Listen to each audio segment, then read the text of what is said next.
Hi friends, welcome back to my channel. So ಎಲ್ಲರೂ ಹೇಗಿದ್ದೀರಾ? ನಾನು ಕೂಡ ಚೆನ್ನಾಗಿದ್ದೀನಿ. ನೀವೆಲ್ಲರೂ ಚೆನ್ನಾಗಿದ್ದೀರಾ ಅಂತ ಭಾವಿಸ್ತಾ ಇವತ್ತಿನ ಒಂದು ಸಿಂಪಲ್ ರೆಸಿಪಿ ತೋರಿಸ್ತಾ ಇದ್ದೀನಿ. ಮಲ್ಬೆರಿ ಫ್ರೂಟ್ಸು ಜಾಮ್ನ ಮಾಡ್ತಾ ಇದ್ದೀನಿ ಮನೆಯಲ್ಲಿ ಈಸಿಯಾಗಿ. ತುಂಬ ಚೆನ್ನಾಗಿ, ತುಂಬ ಸಿಂಪಲ್ಲಾಗಿ, ಕಮ್ಮಿ ಇಂಗ್ರೀಡಿಯೆಂಟ್ಸಲ್ಲಿ ಮಾಡ್ಬೋದು ಈ ರೆಸಿಪಿನ. ಸೊ ಒಂದು 10 ನಿಮಿಷ ಟೈಮ್ ಇದ್ದರೆ ಸಾಕು, ಈ ರೀತಿ ಸೂಪರಾದ ಜಾಮ್ನ ರೆಡಿ ಮಾಡ್ಕೋಬೋದು. ಯಾವ ರೀತಿ ಇದೆ ಅಂತ ನೋಡಿ. ಬ್ರೆಡ್ಗೆ ಇಲ್ಲಿ ಸರ್ವ್ ಮಾಡಿದ್ದೀನಿ. ಸೊ ಈ ಬ್ಯೂಟಿಫುಲ್ ಆಗಿರುವಂತಹ ಜಾಮ್ನ ಮಾಡೋದು ಹೇಗೆ ಅಂತ ನೋಡೋಣ ಬನ್ನಿ. ಅದಕ್ಕಿಂತ ಮುಂಚೆ ನನ್ನ ಚಾನಲ್ನ ಸಬ್ಸ್ಕ್ರೈಬ್ ಮಾಡದೆ ನೋಡ್ತಾ ಇದ್ದರೆ ಪ್ಲೀಸ್ ಸಬ್ಸ್ಕ್ರೈಬ್ ಮಾಡ್ಕೊಳ್ಳಿ. ಹಾಗೆ ಒಂದು ಲೈಕ್ ಮಾಡಿ, ಶೇರ್ ಮಾಡಿ, ಕಮೆಂಟ್ ಮಾಡಿ. ಫ್ಯಾಮಿಲಿ ಫ್ರೆಂಡ್ಸಿಗೆ ಕೂಡ ಶೇರ್ ಮಾಡಿ. ಮಾಡೋದು ಹೇಗೆ ಅಂತ ನೋಡೋಣ ಬನ್ನಿ. ಈಗ ನೋಡಿ, ನಾವು ಈ ರೀತಿ ಫ್ರೂಟ್ಸ್ನ ತೊಗೊಂಡಿದ್ದೀನಿ. ನೋಡಿ ಇದು ಎಷ್ಟು ಚೆನ್ನಾಗಿದೆ ಅಂತ. ಎಲ್ಲ ಹಣ್ಣಾಗಿದೆ. ಇದು ಇನ್ನೊಂದು ದಿನ 2 ದಿನ ಬಿಟ್ಟು ಇದು ಕೂಡ ಫುಲ್ ಹಣ್ಣಾಗ್ಬಿಡುತ್ತೆ. ಈ ಸೀಸನಲ್ಲಿ ಮಾತ್ರ ಸಿಗೋದು ಈ ಹಣ್ಣುಗಳು. ಸೊ ಇದರಿಂದ ನಾವು ಜಾಮ್ನ ಮಾಡೋಣ. ಈಗಂತೂ ಮಕ್ಳಿಗೆ ಸಮ್ಮರು ಮನೆಗಳಲ್ಲಿರ್ತಾರೆ. ಸೊ ಬ್ರೆಡ್ಡು ಜಾಮು ಆ ಥರ ಒಂದು ಟೈಮ್ ಬ್ರೇಕ್ಫಾಸ್ಟ್ಗೆ ಆ ಥರ ಏನಾದ್ರು ಆಗಬೇಕು ಅಂದರೆ ಮನೇಲಿ ದಿಢೀರಂತ ಒಂದು ಜಾಮ್ನ ಮಾಡ್ಕೋಬೋದು. ಒಂದು 10-15 ನಿಮಿಷ ಇದ್ದರೆ ಸಾಕು ನಮಗೆ ಟೈಮು. ಈ ರೀತಿ ಒಂದು ಜಾಮ್ನ ಮಾಡ್ಕೋಬೋದು. ಇದನ್ನು ನೀಟಾಗಿ ವಾಶ್ ಮಾಡಿ ತೆಕ್ಕೊಳ್ಳೋಣ ಬನ್ನಿ. ಇದನ್ನು ನೀರು ಹಾಕಿ ಈ ರೀತಿ ನೀಟಾಗಿ, ಜಾಸ್ತಿ ಪ್ರೆಸ್ ಮಾಡಿ ನಾವು ತೊಳಿಬಾರ್ದು ಈ ಹಣ್ಣುಗಳನ್ನ. ಯಾಕೆಂದರೆ ಹಣ್ಣಾಗಿರುತ್ತೆ, ತುಂಬ ಮೆತ್ತಗಿರುತ್ತೆ, ಅದರಲ್ಲಿ ಜ್ಯೂಸಿ ಎಲ್ಲ ಹೋಗ್ಬಿಡುತ್ತೆ. ಹಾಗಾಗಿ ನಾವು ನಿಧಾನಕ್ಕೆ ತೊಳ್ಕೊಬೇಕಾಗತ್ತೆ. ನೀಟಾಗಿ ತೊಳ್ಕೊಂಡು ನಾವು ಇದನ್ನು ಮಿಕ್ಸಿ ಮಾಡ್ಕೊಳ್ಳೋಣ. ಒಂದು 2 ಟೈಮ್ಸ್ ತೊಳ್ಕೊಂಬಿಟ್ರೆ ಸಾಕು. ನೋಡಿ ನೀರು ಕೂಡ ಕಲರ್ ಚೇಂಜ್ ಆಯಿತು. ಅದರಲ್ಲಿ ಜ್ಯೂಸಿ ಇರುತ್ತಲ್ವ, ಹಾಗಾಗಿ ಬರುತ್ತೆ ಎಲ್ಲ. ಈಗ ನೋಡಿ, ನಾನು ಮಿಕ್ಸಿ ಜಾರ್ಗೆ ಹಾಕ್ಕೊಂಡಿದ್ದೀನಿ. ಇದನ್ನು ಮಿಕ್ಸಿ ಮಾಡ್ಕೊಳ್ಳೋಣ ಸ್ವಲ್ಪ.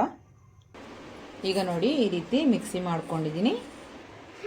ಈಗ ಸ್ಟವ್ನ ಆನ್ ಮಾಡಿಕೊಂಡು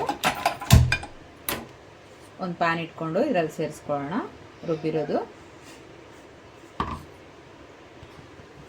ಈಗ ನೋಡಿ ಚೆನ್ನಾಗಿ ಕುದಿ ಬಂತು. ಇವಾಗ ಈ ರೀತಿ ಚೆನ್ನಾಗಿ ಮಿಕ್ಸ್ ಮಾಡ್ಕೋಬೇಕು.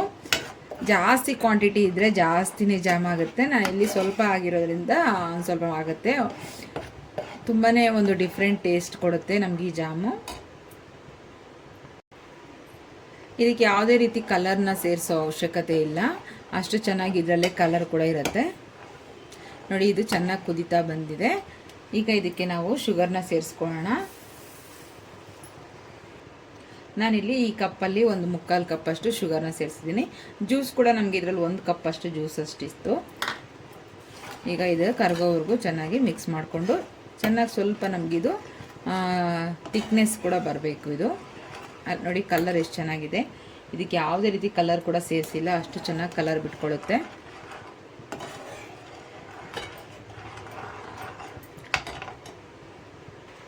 ಈಗ ನೋಡಿ ಚೆನ್ನಾಗಿ ಸ್ವಲ್ಪ ಥಿಕ್ನೆಸ್ ಆಗ್ತಾ ಬರ್ತಾ ಇದೆ.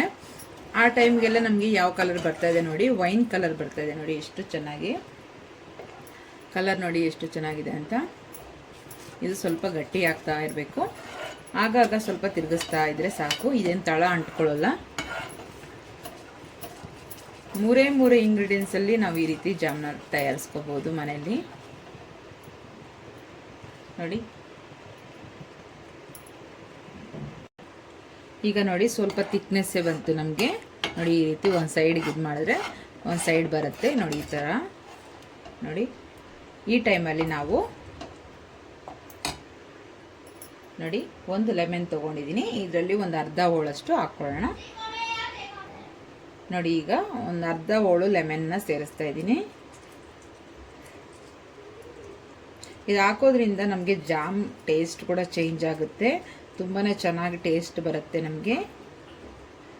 ಒಂದು ವೇಳೆ ನಿಮ್ಮಲ್ಲಿ ಲೆಮನ್ ಇಲ್ಲಾಂದರೆ ವೆನಿಗರು, ಇಲ್ಲಾಂದರೆ ಇದು ಲೆಮನ್ ಆದರೂ ಹಾಕ್ಕೊಳ್ಳಿ. ಬಟ್ ಮಕ್ಳಿಗೆ ಕೊಡೋದ್ರಿಂದ ನೀವು ವೆನಿಗರ್ನ ಬಳಸೋದು ಬೇಡ.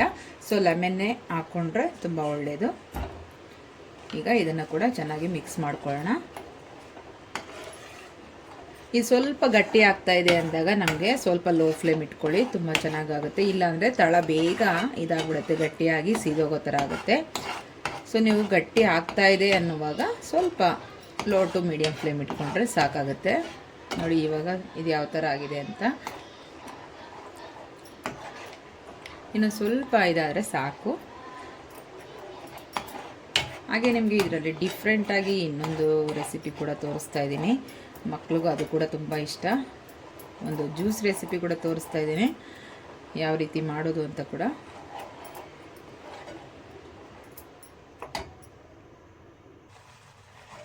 ಈಗ ನೋಡಿ ಇದು ಯಾವ ಥರ ಬರ್ತಿದೆ, ಸ್ವಲ್ಪ ಥಿಕ್ನೆಸ್ ಆಗಿ ಬರ್ತಾ ಇದೆ. ನಮಗೆ ಒಂದು 5ರಿಂದ 10 ನಿಮಿಷದೊಳಗೆ ಸಾಕು ಇದೊಂದು ಜಾಮ್ ರೆಡಿ ಮಾಡೋದಕ್ಕೆ. ತುಂಬ ಸಮಯ ಏನು ಬೇಕಾಗಿಲ್ಲ.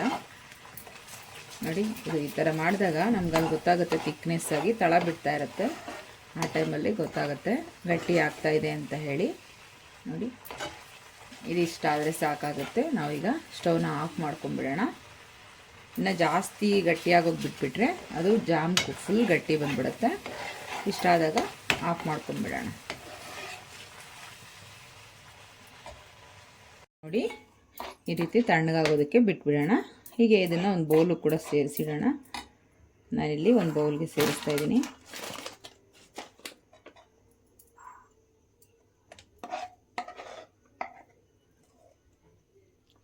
ಜಾಸ್ತಿ ಹಣ್ಣಿದೆ ಅಂದರೆ ಜಾಸ್ತಿನೇ ಮಾಡ್ಕೋಬೋದು ನೀವು. ಈ ಥರ ಥಿಕ್ನೆಸ್ ಇದ್ದಾಗ ಆಫ್ ಮಾಡ್ಕೊಂಡು ತೆಕ್ಕೊಂಡ್ರೆ ಸಾಕು.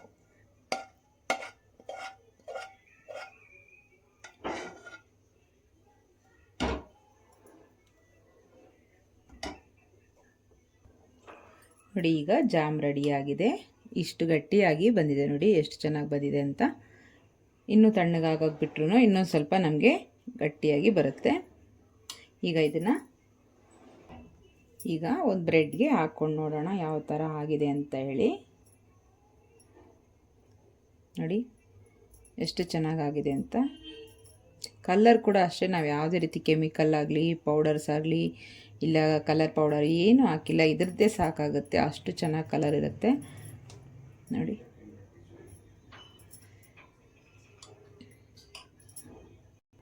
ಸೊ ನಿಮ್ಗೆ ಈ ಜಾಮ್ ರೆಸಿಪಿ ಇಷ್ಟ ಆಗಿದೆ ಅಂದ್ಕೊತೀನಿ. ಈಗ ನೋಡಿ ಇಲ್ಲಿ ಒಂದು ಜ್ಯೂಸ್ ರೆಸಿಪಿ ಮಾಡೋಣ. ನೋಡಿ ಇಲ್ಲಿ ಮಲ್ಬರಿ ಫ್ರೂಟ್ಸ್ ತೊಗೊಂಡಿದ್ದೀನಿ. ಸೊ ಸೀಸನ್ ಆಗಿರೋದ್ರಿಂದ ಡೈಲಿ ಅದೇ ವೀಡಿಯೋಸ್ ಬರ್ತಾ ಇದೆ. ಸೊ ಹಾಗಾಗಿ ನೋಡಿ ಇದರಲ್ಲಿ ನಾವು ಇವಾಗ ಜ್ಯೂಸ್ ರೆಸಿಪಿ ಮಾಡೋಣ. ತುಂಬಾ ಚೆನ್ನಾಗಿರುತ್ತೆ. ಮಧ್ಯಾಹ್ನ ಟೈಮಲ್ಲಿ ಮಕ್ಕಳಿಗೆ ಈ ರೀತಿ ಮಾಡ್ಕೊಡೋದ್ರಿಂದ ತುಂಬಾ ಟೇಸ್ಟಿಯಾಗಿರುತ್ತೆ. ಅದರಲ್ಲೂ ಬಿಸಿಲು ಜಾಸ್ತಿ ಇರೋ ಕಾರಣ ಸ್ವಲ್ಪ ಐಸ್ ಗೀಸ್ ಹಾಕ್ಕೊಂಡು ಸ್ವಲ್ಪ ತಿನ್ನೋದ್ರಿಂದ ತುಂಬ ಚೆನ್ನಾಗಿರುತ್ತೆ. ಸೊ ಈಗ ಈ ಫ್ರೂಟ್ಸ್ನ ನಾವು ಮಿಕ್ಸಿ ಮಾಡ್ಕೊಳ್ಳೋಣ. ಈಗ ಒಂದು ಮಿಕ್ಸಿ ಜಾರ್ ತೊಗೊಂಡು ಇದಕ್ಕೆ ನಾವು ಫ್ರೂಟ್ಸ್ನ ಸೇರಿಸ್ತಾ ಇದ್ದೀನಿ. ಹಾಗೆ ಇದಕ್ಕೆ ಒಂದು ಸ್ವಲ್ಪ ಶುಗರ್ನ ಸೇರಿಸ್ತಾ ಇದ್ದೀನಿ. ಶುಗರ್ನಾದರೂ ಸೇರಿಸ್ಕೋಬೋದು, ನೀವು ಹನಿ ಆದರೂ ಸೇರಿಸ್ಕೋಬೋದು. ನಾನಿಲ್ಲಿ ಒಂದು 3 ಟೇಬಲ್ ಸ್ಪೂನ್ ಅಷ್ಟು ಶುಗರ್ನ ಸೇರಿಸ್ತಾ ಇದ್ದೀನಿ. ಹಾಗೆ ಇದು ಸ್ವಲ್ಪ 1-2 ಏಲಕ್ಕಿ. ಈಗ ಇದನ್ನು ಮಿಕ್ಸಿ ಮಾಡ್ಕೊಂಬರೋಣ. ಈಗ ಸ್ವಲ್ಪ ನಾವು ಇದಕ್ಕೆ ಮಿಕ್ಸಿ ಮಾಡ್ಕೊಂಡು ಬಂದಿದ್ದೀನಿ ನೋಡಿ ಈ ರೀತಿ. ಇದಕ್ಕೆ ನಾವು 1 ಕಪ್ಪಷ್ಟು ಹಾಲನ್ನು ಸೇರಿಸ್ಕೊಳ್ಳೋಣ. ಈಗ ನಾನು ಹಾಲನ್ನು ಸೇರಿಸ್ತಾ ಇದ್ದೀನಿ. ಈಗ ಇನ್ನೊಂದು ಸರಿ ಮಿಕ್ಸಿ ಮಾಡ್ಕೊಂಬರೋಣ. ಈಗ ನೋಡಿ ಮಿಕ್ಸಿ ಮಾಡ್ಕೊಂಡು ಬಂದೆ ಈ ರೀತಿ. ಈಗ ನೋಡಿ ಒಂದು ಗ್ಲಾಸ್ ತೊಗೊಂಡು ಇವಾಗ ಇದನ್ನು ಡೈರೆಕ್ಟಾಗಿ ನಾವು ಇದಕ್ಕೆ ಸೇರಿಸ್ಕೊಳ್ಳೋಣ.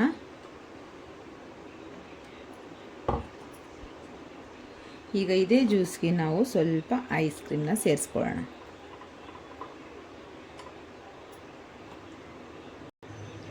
ಹಾಗೆ 1-2 ಐಸ್ ಕ್ಯೂಬ್ ಕೂಡ ಸೇರಿಸ್ಕೊಳ್ಳೋಣ. ಸೊ ಈಗ ಜ್ಯೂಸ್ ರೆಡಿ ಆಯಿತು. ನೋಡಿದ್ರಲ್ಲ, ಮಲ್ಬೆರಿ ಫ್ರೂಟ್ಸ್ ಜ್ಯೂಸು ರೆಡಿ ಆಯಿತು. ಸೊ ಈ ವಿಡಿಯೋ ನಿಮಗೆಲ್ಲರಿಗೂ ಇಷ್ಟ ಆಗಿದೆ ಅನ್ಕೋತೀನಿ. Thank you for watching. ಮತ್ತೆ ಸಿಗೋಣ ನೆಕ್ಸ್ಟ್ ವಿಡಿಯೋದಲ್ಲಿ. ಅಲ್ಲಿವರೆಗೂ ಟೇಕ್ ಕೇರ್, ಬಾಯ್.